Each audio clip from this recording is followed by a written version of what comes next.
하나님 아버지의 말씀 읽고 나눕니다. 말씀은 요한복음 2장 13절부터 25절까지의 말씀입니다.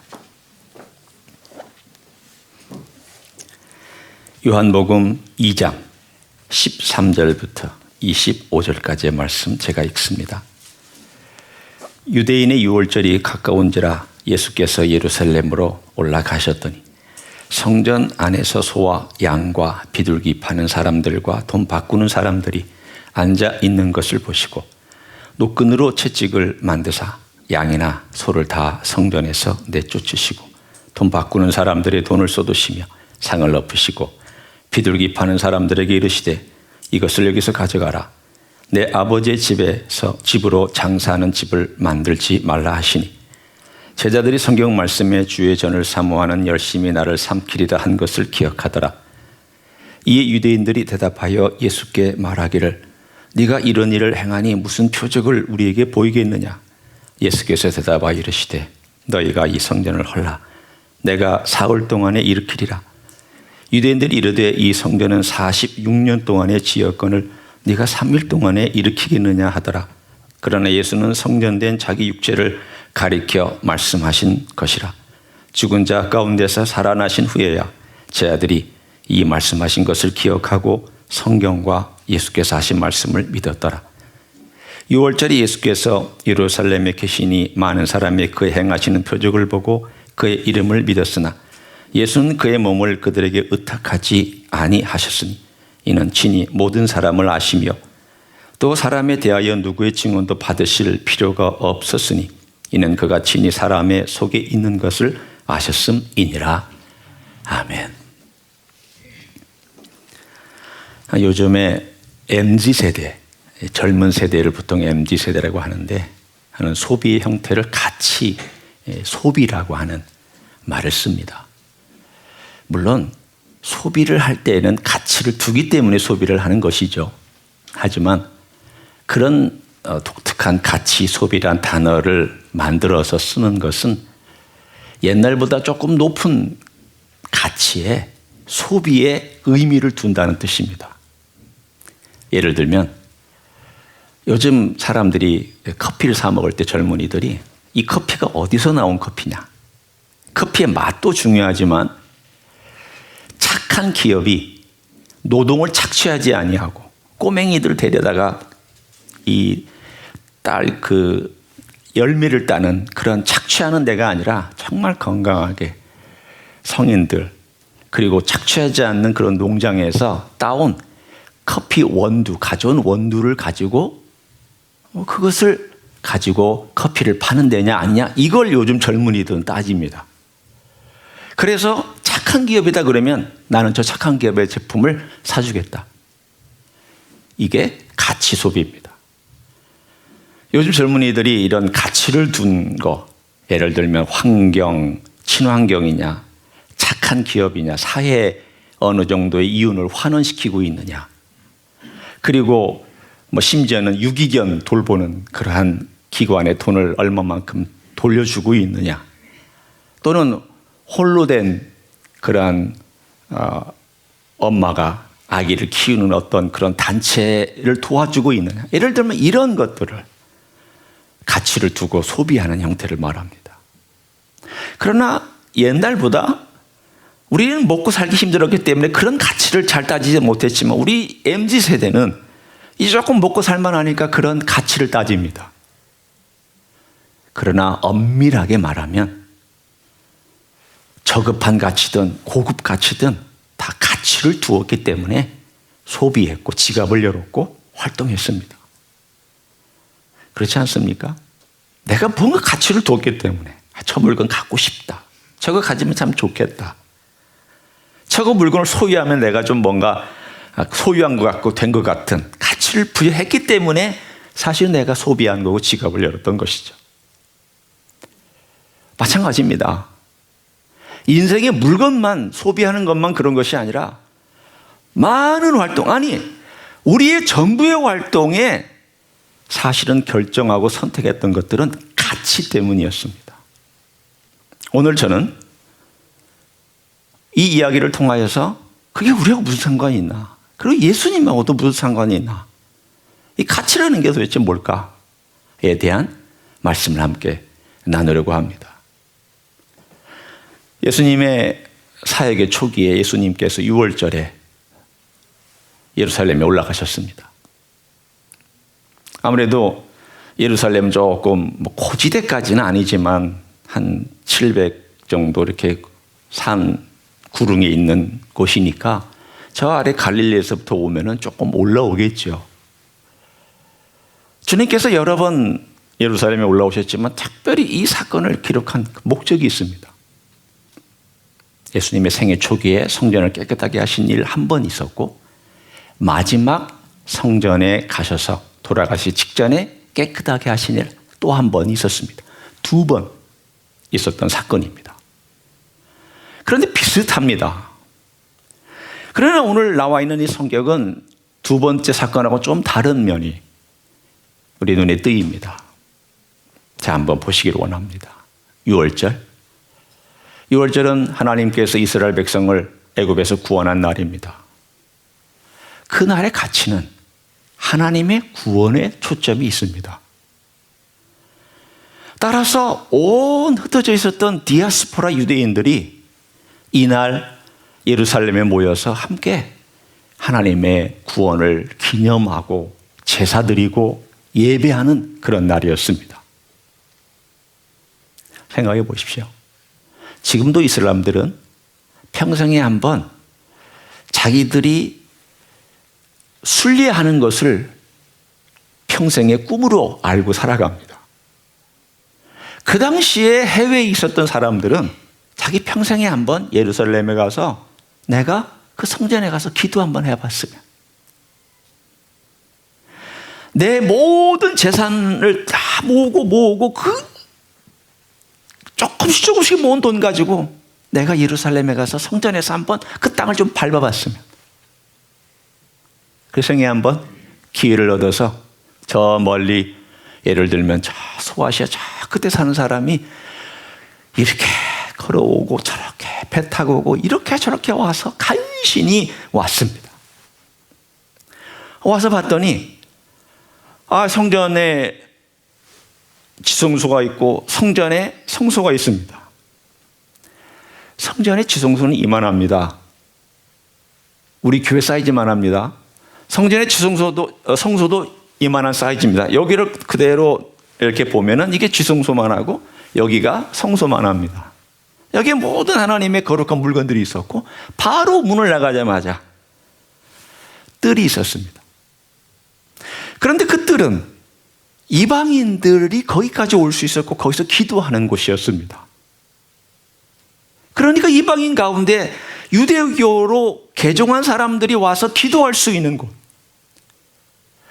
우리 아버지는 유대인이지만 어머니가 헬라인이기 때문에 유대인이 아닌 사람은 거기까지밖에 못 오고, 그러나 유대인의 어머니이고 헬라인 아버지를 가진 사람은 그래도 유대인으로 취급하니까 바로 성전 앞까지 올 수 있었습니다. 이 이방인의 뜰에 그들이 와서 기도를 해야 되는데, 그 이방인의 뜰, 제가 조금 더 설명하면 이렇습니다. 바로 나가자마자 유대인의 뜰이 있고 조금 더 나가서 이방인의 뜰이 있는데, 그 이방인의 뜰까지밖에 못 오는데, 오늘 본문에 그 이방인의 뜰에 돈 바꾸는 환전상, 소, 양, 비둘기 파는 사람들이 거기에 장사를 치고 시끄럽게 하고 있었습니다. 그들의 가치는 어디에 있었습니까? 하나님께 있지 않았습니다. 그들의 가치는 하나님께 있는 것이 아니라 편리와 돈과 그리고 경제적인 이윤에 모든 가치를 두고 있었습니다. 여러분, 하나님께 가치를 두고 있지 아니하면 하나님을 경외하는 것이 아닙니다. 경외하는 것과 경멸하는 것은 그냥 종이 한 장 차이입니다. 우리는 하나님을 경외하지 않는 것에 대해서 조금 뭔가 회색지대를 두고 싶어 합니다. 그래야 마음이 편하거든요. 주님께서 이렇게 말씀하셨습니다. 나를 위하는 자가 아니면 나를 반대하는 자다 그랬습니다. 여러분 조금 엄숙한 말씀입니다. 우리는 그런 말을 쓸 수 없습니다. 나를 위하지 않으면 나를 반대하는 사람이다. 이건 흑백 논리입니다. 그렇죠? 여러분을 반대하지 않고 여러분을 위하지 않는다고 저 사람이 나를 위하지 않으니까 나를 반대하나 보다 그렇게 말은 못하잖아요. 그러나 예수님의 케이스는 다릅니다. 예수님을 위하지 아니하면 예수님을 반대하는 것입니다. 똑같은 원리가 여기에 적용됩니다. 하나님을 경외하지 않는 것은 하나님을 경멸하는 것입니다. 오늘 여기 나타나 있는 이 제사장들과 그리고 상인들의 가장 중요한 가장 핵심적인 문제는 무엇인가? 그들의 문제는 하나님을 경외하지 않는 것이었습니다. 하나님께 가치를 두지 않았습니다. 그걸 바꿔 얘기하면 그들은 하나님을 경멸했다는 뜻입니다. 왜 예수님께서 이 행위에 대해서 그렇게 화가 나셔서 그 돈 바꾸는 데를 뒤집어 엎으시고 소나 양의 모든 것들을 쫓아내셨느냐? 예수님이 참을 수 없는 게 있습니다. 그래서 하나님이 경멸당하시는 것입니다. 예수님은 자신에 대해서 참으셨습니다. 자신을 반대하는 것에 대해서는 많이 참으셨지만 하나님 아버지가 경멸당하는 것에 대해서는 참지 않으셨습니다. 오늘 이 첫 번째 사건은 하나님의 가치를 인정하지 아니하는 사람들, 종교 지도자들, 상인들에 대한 예수님의 진노를 그대로 드러내고 있구나. 그랬더니 사람들이 그 이야기와 그 진행되는 과정을 보고서 묻습니다. 당신이 무슨 권위로 이런 일을 합니까? 그들은 예수님의 행위를 즉시 알아차렸습니다. 어떻게 알아차렸는가 하면 이게 지금 무언가 메시아로서 자기 자신을 드러내고 있는 행위인가 보다라고 즉시 알아차렸습니다. 그러면 이 사람들은 즉시 묻습니다. 당신이 메시아라고 하는 사인을 우리에게 보여주십시오. 그러면 당신이 보여주는 그 사인을 보고 당신이 뒤집어 엎은 것과 당신이 쫓아내는 이 모든 것에 대해서 우리는 권위를 인정할 수 있습니다. 그랬더니 주님께서 성전을 헐라. 그럼 내가 사흘 동안 일으키리라. 이 말씀을 해주셨습니다. 그게 표적이라고 주님 말씀해 주셨습니다. 자, 여러분 같으면 여러분이 예수님하고 대화하는데 표적을 보여달라고 그랬더니 이 성전을 헐라. 그러면 내가 사흘 동안 일으키리라. 표적으로 받을 수 있습니까? 없습니까? 없죠. 왜냐하면 표적이란 눈앞에 당장에 드러나는 것이 표적인데 이걸 우리 보고 헐라고? 헐 수도 없거니와 사실은 말이 안 되는 이야기이기 때문에 이 사람의 말을 어떻게 받아야 될지 모르는 상황 가운데 그리고 이 갈등은 수면 아래로 내려간 다음 그 다음 이야기로 전개되었습니다. 아직 그들이 예수님에 대한 반대가 극심하게 이르지 아니했다는 것을 초창기의 이야기 속에서 우리에게 보여줍니다. 그런데 여기 잘 보십시오. 자, 오늘 핵심은 이 19절입니다. 예수께서 대답하여 이르시되 너희가 이 성전을 헐라. 누가 성전을 허는 것이죠? 너희입니다. 예수님은 이미 자신이 그들에 의해서 죽임당할 것을 예언하셨습니다. 요한복음의 가장 큰 특징은요, 여러분이 제일 잘 알고 있고 너무 자주 들었던 이야기, 그러나 늘 진리인 이야기를 전해줍니다. 예수님께서 이 땅에 죽으러 오셨다는 것. 그 얘기를 계속 반복합니다. 어디서 있느냐? 1장 한번 보십시오. 1장 29절. 이튿날 요한이 예수께서 자기에게 나아오심을 보고 이르되 보라 세상 죄를 지고 가는 하나님의 어린 양 이로다. 1장에서 명확하게 얘기를 했고요. 또 예수님 자신이 2장 19절 오늘 본문에서 너희가 이 성전을 헐라. 바꿔 얘기하면 너희가 이 성전보다 너희들이 보고 있는 성전보다 더 위대한 성전을 헐 것이라고 하는 것을 주님께서 예언해 주셨습니다. 죽으러 왔다는 것을 이미 말씀하고 있습니다. 요한복음은 처음부터 그걸 밝히고 들어갑니다. 예수님이 왜 오셨는지 아느냐? 이 땅에 왜 오셨는지 아느냐? 이렇게 성전에서 장사 소굴로 만들어 온 이 성전을 찾아오신 이유가 뭔지 아느냐? 자기 백성이 반대하고 영접하지 않았는데 이 백성을 찾아온 이유가 뭔지 아느냐? 죽으려고, 죽으시려고 찾아왔다는 것을 1장, 2장, 3장 계속해서 매번 한 번, 두 번, 세 번씩 강조하면서 끝장까지 나아갑니다. 못 알아들었습니다. 이 사람들이 결국 예수님을 죽이는 이 사건은 하나님의 뜻에 대해서도 경멸했기 때문입니다. 하나님의 뜻에 가치를 두지 않았습니다. 우리가 하나님을 경외하면 하나님의 말씀과 하나님의 뜻과 약속에 대해서도 경외할 줄 압니다. 내가 하나님의 말씀에 경외하지 않는다는 것은 하나님을 경외하지 않는다는 것이고, 하나님을 경외하지 않는다는 것은 하나님의 말씀을 경외하지 않는다는 뜻입니다. 분리되지 않습니다. 그들은 그들의 예배만 하나님께 이렇게 엉망으로 드린 것이 아니라 사실은 하나님의 약속에 대해서도 별로 받아들이지 않고 살았다는 뜻입니다. 너희들이 나를 죽일 것이다. 하나님의 약속인 메시아인 나를 너희들이 죽일 것이다. 너희들은 하나님의 약속도 경멸하고 있다. 그 뜻입니다. 그래서 오늘 세 번째 스토리가 나옵니다. 23절부터 25절까지. 아무 사인도 안 주셨는데 주님께서 예루살렘에서 사인들을 베푸셨습니다. 그랬더니 오늘 본문에 그 표적을 보고 사람들이 그 이름을 믿었다라고 되어 있습니다. 23절에. 그런데 아주 뭔가 묘한 표현이 나옵니다. 자, 여러분이 보시기에 24절과 25절은 무슨 뜻일 걸 한번 생각해 보십시오. 예수는 그의 몸을 그들에게 의탁하지 아니하셨으니 이는 친히 모든 사람을 아시며. 뭘 하셨다는 것일까? 그 다음에 약간의 설명이 나옵니다. 25절에 사람에 대하여 누구의 증언도 받으실 필요가 없었으니 이는 그가 친히 사람의 속에 있는 것을 아셨습니다. 사람 속에 뭐가 있었는데 아셨다라는 것일까요? 뭐가 있었을까요? 사람 속에.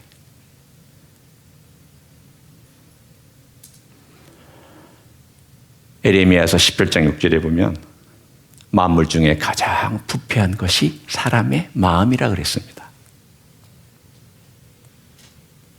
그 마음 속에 뭘 예수님이 보셨는가 하면 기적을 베풀었습니다. 표적을 베풀었습니다.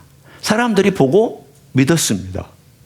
그러나 이 믿었던 것이 믿음이 어떤 믿음인가를 우리가 주님의 그 태도와 주님의 표정과 주님의 말씀 속에서 알 수 있습니다. 왜냐하면 그것은 피상적인 믿음이었습니다.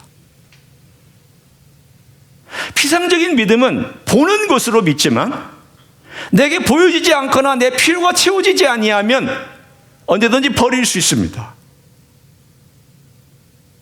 내 욕망이 채워지는 한은 믿지만 내 욕망이 채워지지 아니하면 언제든지 배반할 수 있습니다. 그게 피상적인 믿음입니다.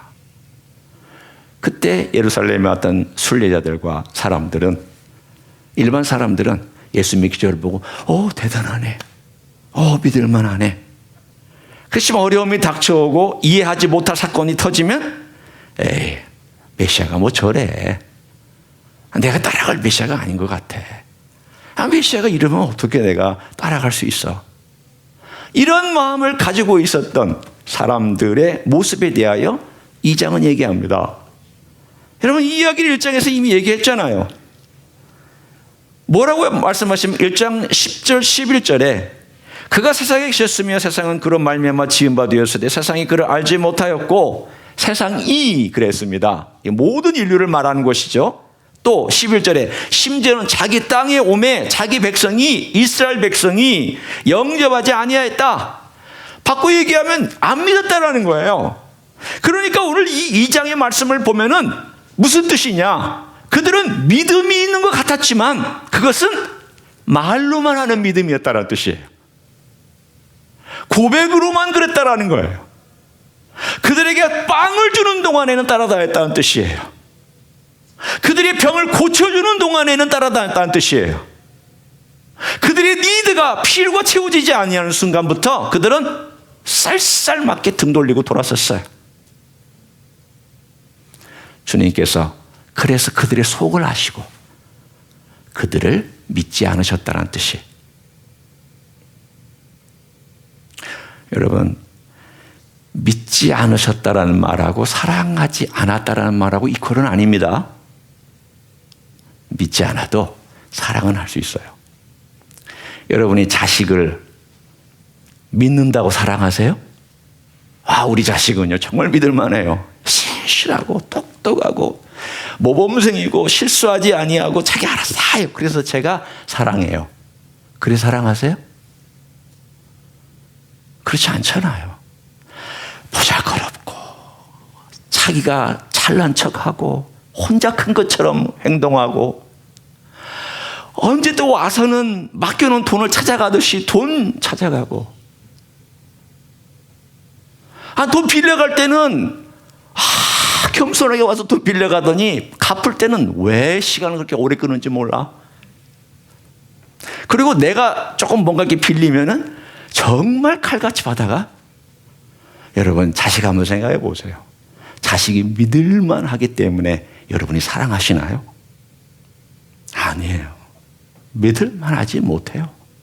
심지어는 어떤 때는 허접해요. 행동하는 게 너무 어리석고 연약해요. 나도 저렇겠다. 옛날에 부모님이 볼 때 저 나이에 저렇게 행동했겠다 하는 그런 행동을 할 때마다 저 한쪽에서 이렇게 올라오다가 또 그래도 쟤는 나보다는 좀 나아. 나보다는 그래도 좀 좋은 부모 만났잖아. 제가 저를 칭찬하는 거 아니에요. 무슨 말씀인지 알아두셨죠? 옛날에 우리 부모님들은 먹고 살기 바빠가지고 사실은 가르칠 기회가 없었어요. 그래도 우리는 뭔가 막 가르치려고 애는 썼죠. 잘 안 됐지만 뭔가를 막 하려고 애를 썼어요. 그래서 저보다는 옛날에 저보다 그 나이 또래 저보다 좀 나은 것 같아요. 그러나 여전히 그 속에 보면 그 나이의 어리석음과 유치함이 남아있잖아요. 믿을만 하지 않아요. 그래도 사랑해요. 그래도 기다리고 그래도 용서하고 그래도 그 아이가 성장하기를 바라면서 기다려줄 줄 알아요. 자, 오늘 이 이야기를 가지고 본문을 봅니다. 오늘 나와 있는 이 사람들을 봅니다. 제사장, 장사하는 상인들, 순례자들과 예루살렘의 거민들, 세 종류의 사람들이 등장하는데 미안하지만 다 허접한 사람들입니다. 허접한 가치를 따라가는 사람들입니다. 제사장, 돈, 안전, 그리고 정치적인 이득, 상인들, 돈, 재정, 예루살렘의 사람들과 순례자들, 눈에 보이는 것, 자기 필요, 이거 따라가는, 사실은 허접한 가치를 따라가는 허접한 인생이에요. 그런데 이런 허접한 인생에 대하여서 주님께서 오늘 본문에 이런 말씀하세요. 내 성전을 헐라. 내가 허락하겠다. 내 목숨을 너희들이 허는 것을 내가 허락하겠다는 뜻이에요. 내가 너희들 위해서 죽으러 왔다는 뜻이에요. 너희들이 믿지 못할, 내가 정말 너희를 믿지 못할 인생이다. 너희들은 거짓말 잘하고, 너희들은 자기중심적이고, 너희들은 이기적이고, 너희들은 자기의 행동을 위해서는 변명하고 그렇지만 나 너희들에게 믿지 못한다. 그러나 내가 너희를 위해서 죽으러 왔다. 여러분, 그게 사랑입니다. 우리의 가치는 우리가 존재할 가치가 귀중하기 때문에 귀중한 존재의 가치가 있는 것이 아닙니다.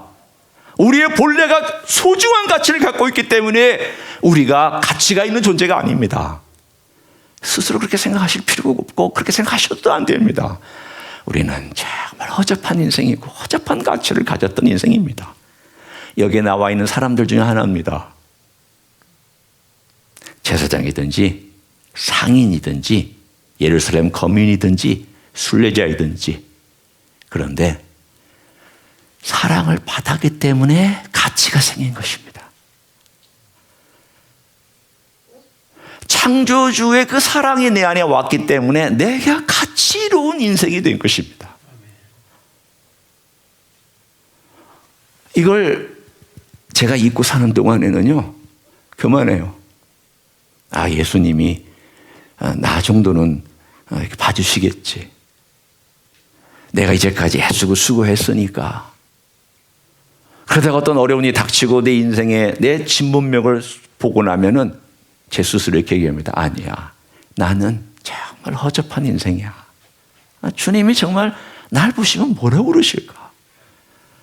야, 내가 너를 믿겠냐? 내가 너를 정말 믿을 수 있겠느냐? 그러면 저는 이렇게 대답할 거예요. 주님, 저 믿지 못하세요. 제 기분은요, 하루에도 왔다 갔다 하고요. 제 충성도 왔다 갔다 하고요. 제가 사랑하는 것도 왔다 갔다 하고, 제가 정말 주님을 위해 헌신하는 것도 왔다 갔다 하고, 저는 너무 왔다 갔다 하는 인생이에요. 저는 저 믿지 못하세요. 저는 솔직하게 주님 앞에 저 자신을 고백을 한다면 그렇게밖에는 고백을 못합니다. 하지만 주님께서 사랑을 주셨기 때문에 그 먼저 찾아오시고 먼저 함께 하시고 그리고 먼저 대화를 하시려고 한 그 모든 것들이 주님으로부터 시작되었기 때문에 그게 제 가치가 있기 시작한 거예요. 여러분, 예배가 뭔지 아세요? 예배란 worship이라고 하잖아요. 그 단어는 worthship에서 왔잖아요. 가치를 두는 것에서부터 왔어요. 그런데 그 가치를 두는 것이 뭔가에 대해서 저는 세 가지를, 요한복음 1장과 2장, 그리고 앞으로도 나오겠지만 세 가지를 간단하게 정리합니다. 첫째는 God's initiative, 하나님의 주도권이에요. 그 말씀이 되신 분이 백성을 찾아오셨어요. 먼저 주도권을 가지고 찾아오셨어요. 이니셔티브가 우리에게 있지 않아요. 내 가치에 있지 않아요. 내가 구원받을 만하기 때문에 찾아오신 게 아니에요. 내가 존중받을 만하기 때문에 찾아오신 게 아니에요. God's initiative가 하나님께 있어요. 두 번째는 God's presence, 하나님의 임재예요. 그 말씀이 육신이 되어 우리 가운데 거하셨다고 되어 있어요. 가나의 혼인잔치에 함께 하셨다고 되어 있어요. 제자들이 예수님과 함께 거하기 위해서 거기에 왔다고 그랬어요. 예수님은 함께 거한 분이에요. God's presence. 세 번째는 God's communication이에요. 하나님의 소통이에요. 제가 일장할 때 얘기했잖아요. 소통하시는 하나님, 예수님은 소통하시는 분이라고. 그 말씀의 뜻이 소통하는 것이라고. 먼저 택하시고 먼저 오셔서 머무시고 그리고 먼저 소통을 시도하시고, 그래서 은혜와 진리가 충만한 것이 그분의 소통의 방법이었어요. 봐라, 내가 내 몸을 줄게. 내 은혜를 베풀어 줄게. 내가 너를 위해서 이렇게 소통할게. 너도 좀 나하고 소통해. 내가 함께 할게. 나에게 같이 와. 내가 주도권을 줘서 너희들에게 찾아올게. 너도 좀 와. 내가 머물게. 너도 좀 같이 머물러. 내가 소통할게. 너도 좀 나하고 소통을 해. 여러분, 이게 예배고 이게 믿음이고 이게 구원이에요. 우리로부터 시작한 거 아무것도 없어요. 죄송하지만 여러분이 시작한 아무것도 없어요. 아무것도 없어요. 예배는요, 하나님이 먼저 시작하고 하나님이 먼저 임재하시고 하나님께서 소통하신 것에 대해서 우리의 반응일 뿐이에요. 리스폰스 뿐이에요. 반응을 제대로 하는 게 예배. 예배의 첫 번째는 하나님의 이니셔티브, 하나님의 프레젠스, 그리고 하나님의 커뮤니케이션. 이거 앞에 내가 주님, 제가 주님의 주도권 앞에 복종합니다. 순종합니다. 반응을 보입니다. 주님의 임재를 제가 받아들이고 그 임재 안에 거하기를 원합니다.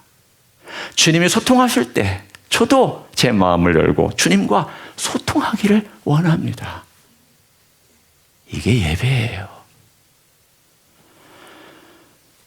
이 장에 나와 있는 사람들은 그 가치를 몰랐어요. 예배의 가치도 모르고 믿는 가치도 모르고 주님과 함께하는 가치도 몰랐어요. 제자들도 그 당시에는 잘 모르고 따라다녔죠. 그렇지만 이제 여러분은 다르게 살아야 되잖아요. 저도 다르게 살아야 되잖아요. 어떻게 다르게 사느냐? 예배할 때 하나님이 먼저 찾아오셨다는 걸 알면 이 자리를 함부로 올 수 없어요. 주님이 먼저 와서 계시다고 한다면 이 자리를 쉽게 그렇게 털레털레 올 수 없어요. 예수님께서 임재하시는 자리라면 이 자리에서 내가 어떻게 해야 될지에 대하여 우리는 마음에 주님께 어떻게 나가는지를 알아요. 주님께서 커뮤니케이션 하기를 원하시고 계시다면 나도 커뮤니케이션 해야 돼요. 그게 이 땅에 살아가는 삶이기 때문이죠. 이야기 하나를 결론으로 돌려드립니다. 캐나다 밴쿠버에서 좀 떨어진 곳에 레크레이션 센터가 하나 있어요. 저 목사님 부부가 거기 가서 이제 관리하고 또 뭐 세미나도 인도하고 하는 그런 이제 조금 넓은 장소에 아주 멋지게 해안가에 그런 장소가 있어요. 저도 아직 가보지는 못했습니다. 얘기만 들었어요. 언제든지 오라고 하지만 뭐 거기까지 갈 일이 있어야죠. 저 밴쿠버 갔다가 거기서 또 한 2시간 정도 운전하고 가야 되니까. 거기 이제 지난 1년 동안 열심히 이제 그 장소 이런 숙소도 있고 세미나 할 수 있는 데도 있고 뭐 등등등의 장소를 이렇게 이제 준비를 다 했어요. 좀 허름해졌으니까 열심히 닦고 준비하고 시설 관리하고. 그래서 어느 날 순복음교회 목사님 부부하고 청년들이 거기에 이제 수련회를 리트릿을 하려고 찾아왔답니다. 그런데 이제 숙소를 관리하다 보니까 여기는 아직 고치지 못해서 선을 그어놨대요. 이렇게 여기는 들어가지 마시오. 한국 사람들은 꼭 들어가지 말라고 그러면 들어가죠. 법은 잘 안 지키죠. 왜? 내가 주도권을 줘야 되니까. 그런데 들어가지 말라고 그러는데 이게 다 뜯어져 있고, 이게 선을 이게 뭘로 쳐놓는데 다 뜯어져 있고, 그걸 쓰다가 이 화장실이 막혀버린 거예요. 그래가지고 이 목사님과 사모님이 그거 그냥 고치느라고 다시 또 원상 복귀하느라고 아주 진땀을 뺐어요. 그리고는 그 기간 동안에 그 단체밖에는 없었기 때문에 가서 물었답니다. 아니 쓰지 말라고 그랬는데 왜 쓰셨냐고. 그랬더니 막 손사래를 치더래요. 아니요, 우리 안 썼다고. 쓴 적 없다고. 그래서 목사님과 사모님 화가 났대. 아니, 그럼 우리가 썼단 말이야? 그럼 죄송하지만 이 분비물은 누구 건데? 막 그런 이제 막 속에서부터 부글부글 끓어올랐어요. 목사님은 착하셔서 말씀도 못 하시고 사모님이 용감하게 그 목사님 부부를 좀 불렀습니다. 그리고 이렇게 얘기를 했습니다. 목사님, 사모님 들어보십시오. 예배하면 뭐합니까? 여기 와서 열심히 찬양하고 방언 기도하고 열심히 말씀 듣고 막 여러분이 은혜 받는다고 하면 뭐합니까? 믿음은 살아내는 겁니다. 그 진짜 믿음이죠. 살아내는 겁니다. 내가 알고 있다고. 예수님이 기적을 베푸셨다고. 하나님이 놀라우시다고. 찬양한다고. 그게 믿음이 아니라 살아내는 것. live out, act out. 진짜 살아내는 게 믿음이지. 어떻게 막 방언기도 하고 우리 앞에 와서는 두 가지 잘못하셨잖아요. 건너가지 말라는 거 건너가고 마음대로 하셨고, 그리고 해놓고는 거짓말하고 아니했다고 그러고. 어떻게 하시겠습니까? 그러더니 그때서야 죄송합니다. 그렇게 얘기를 하더랍니다. 그 얘기를 듣고 믿음이 뭘까? 정말 예수님을 따라가는 게 뭘까? 예수님의 임재를 경험한다는 게 뭘까? 여러분, 예수님의 임재를 경험하는 건 이론 아닙니다. 예수님의 임재를 경험하는 것은 말 잘하는 거 아닙니다.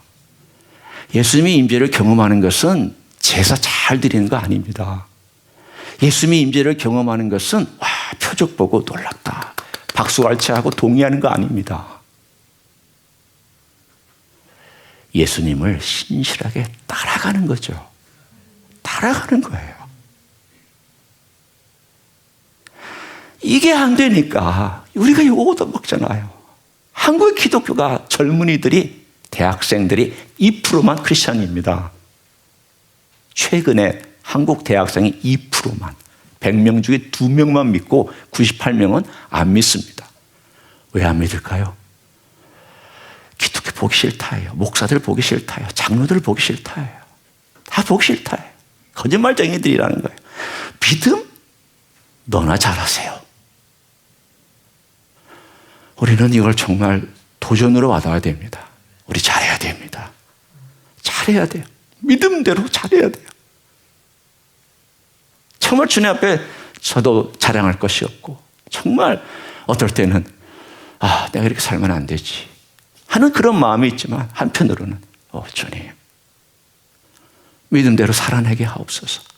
제가 주님을 믿는다면 그 믿는 믿음이 현실 속에서 그대로 나타나게 도와주십시오.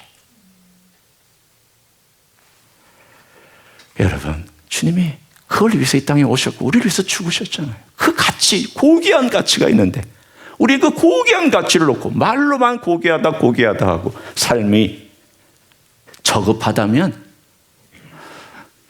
주님 기뻐하시지 않을 거예요. 그렇죠? 물론 그래도 주님께서 우리를 사랑해 주시고 또 기회를 주시겠지만, 기회 있을 때 우리가 믿음을 살아내는, 예배와 찬양도 살아내는, 진실한 주님의 임재와 소통하시는 그것에 진실로 반응하는 여러분 되시기를 예수님의 이름으로 간절히 축원합니다. 기도하시겠습니다.